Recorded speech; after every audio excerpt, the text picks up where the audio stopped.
All right, now that you've purchased the right kettlebell, let's get started on how to use one. We won't get too crazy. This one's pretty easy. It's something that people do all day long, not all day, but every day. Going to the grocery store, walking through the airport.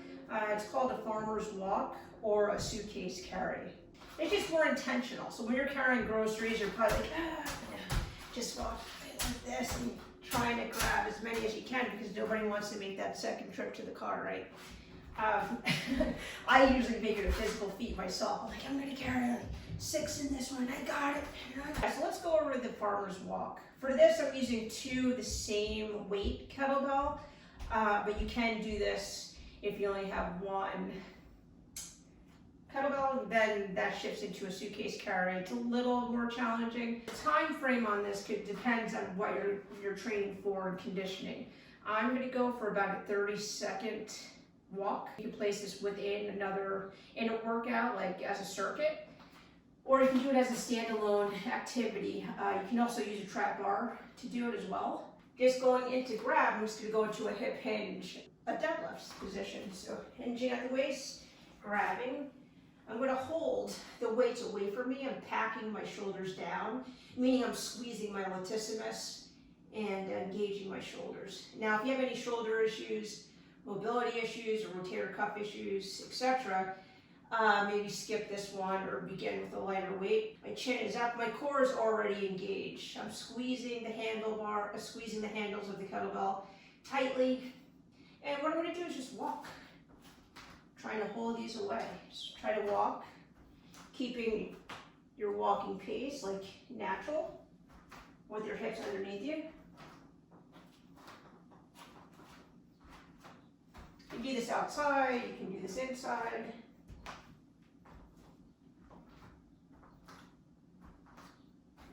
Right now I'm feeling my core, I'm feeling my lats engage. You can do it. Depending on what your goal is, again, you can do this for speed. You can walk faster, but the goal is not to walk like this, and not to shift like this, and not to hunch like this, not to have your head out like this. Head in tucked in, neutral position. Squeeze your glutes, try to hold them away from you, and walk. So it's important to have your rib cage tucked in, so it's not flaring out, you're not sticking your chest out like this. So just really kind of tuck that core in, and pull in your core and make sure that's nice and stable as you're walking, holding the weight away from you, squeezing the grip. The next one is marching, so let's add the legs in. I use this one with as a movement preparation, like an extended warm-up for my running athletes or cycling athletes. It gets everything connected. Okay, and so all you do is stand on one foot and really challenge your balance if you have balance issues or stability issues. And then step with the other side. And I'm shaky on my left because that's where I broke my foot a couple years ago. Still working on strengthening that. Yep, this will definitely call out any asymmetries for sure.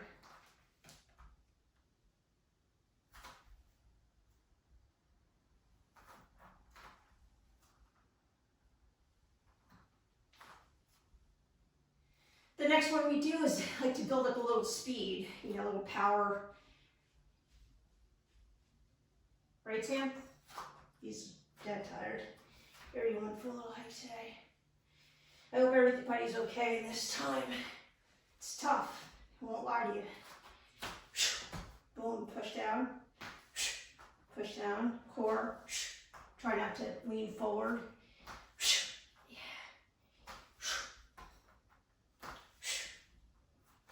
Holding the weights away.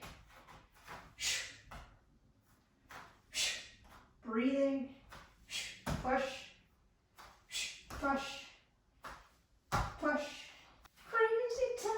Crazy times. Oh, I can do this for you. I've been mastering this. I think I got it. Did I get it? Another one. Big one, I guess I use. And this can be done with a substantial weight, depending how strong you are, as a single arm stance. So this weight is trying to get me out of alignment. So I'm using my core to stabilize. I'm stepping up, balancing, holding my arm out. And then the other side, this is where it gets tricky. Squeezing the glute. And go ahead and do it. Send me a video in my comment box. Let's see it. Let's see how stable you are. Try it with 50 pounds on your side if you can. This is just 25. And then you switch sides. Boom. Again, you're going to notice any asymmetries that you have. Core, balance, if your glutes aren't firing, if your shoulders are weak or something's going on there. Wow, you could just do so much with kettlebells. It's a little crazy, right? This is only this much of it. Just keep going. There's such a great investment. So the next thing we're going to do is an overhead carry. This is really kind of on the advanced level. It's also helpful to do if you're doing any Turkish get-ups or anything of that sort of mode, kind of progressed, a little bit more technical kind of movements, but that everybody should be able to do with time and practice and so forth. So